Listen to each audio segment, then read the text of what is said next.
Get ready for another microdose. And hey, if this information is jiving with you, then check out the full episode. The link is in the show notes. Enjoy the ride. Specific missions in the SEAL teams require specific qualities, these attributes. Combat diving requires a lot more patience than, say, hostage rescue. And so someone who's very high on patience may not be as deft in hostage rescue as they might in combat swimming.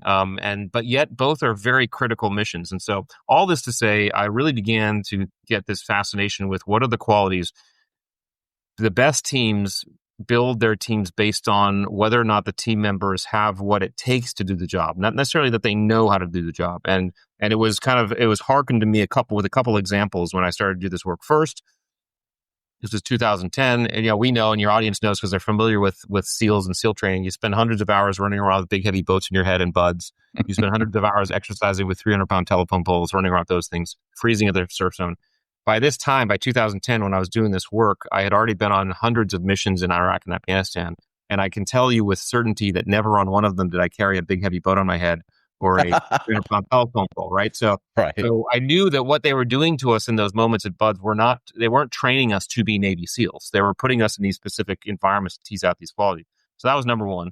Number two was I was having a conversation with an older guy, an older SEAL, and he had been an instructor years and years ago. And he told me, Rich, there's a story about a kid who showed up to Navy SEAL training one day years and years ago. And he walked into the instructor's offices and he said, I want to be a Navy SEAL. And the instructor said, okay, you have to do a swim test. And the kid said, fine.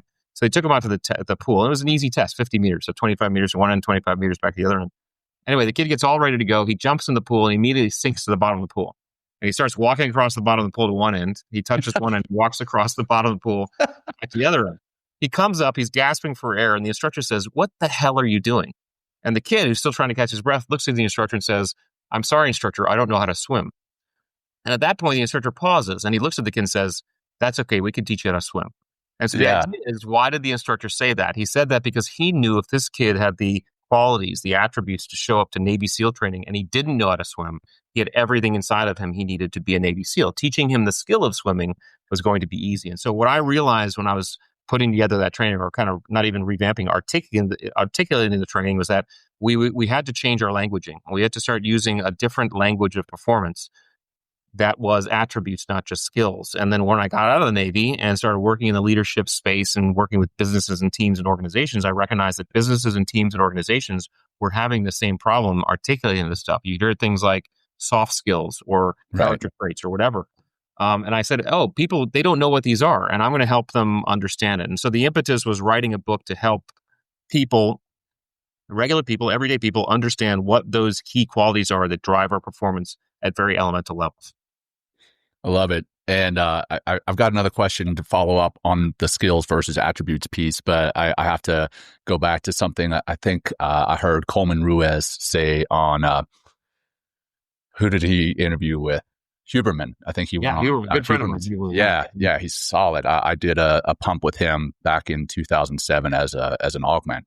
Yeah. And he said that when they looked around at the folks, I guess when I think he was phase one officer, they looked at the guys who made it through Hell Week and the attributes, if you will, that they all had in common, or they had they had one of three things. Mm-hmm. They had gone through, their parents had split in a divorce.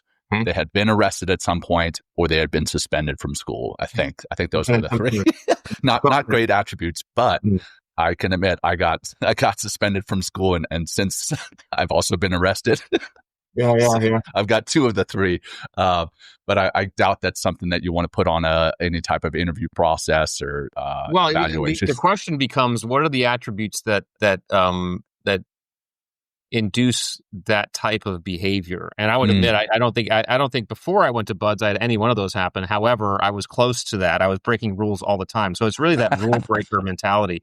Right. Whether or not you get caught, I guess, is a little bit of luck. But what are the attributes that induce that type of activity? And I think there's things like cunning. There's things like confidence. You and I, we could go through the courage. There's a bunch of stuff that feeds itself into that type of attitude of people who just they just go for it. And again, I haven't broken the code. I haven't cracked the code. I really haven't worked on the code of what attributes are the ones that every guy who makes it through SEAL training has. But I will tell you that I know there's one specific attribute that every single SEAL that makes it through has an abundance of, and that's compartmentalization. If you aren't able to... Hey, thanks for joining us on this journey. Small doses lead to big changes. If you're vibing with this snippet, then take a listen to the full episode by clicking the link in the show notes.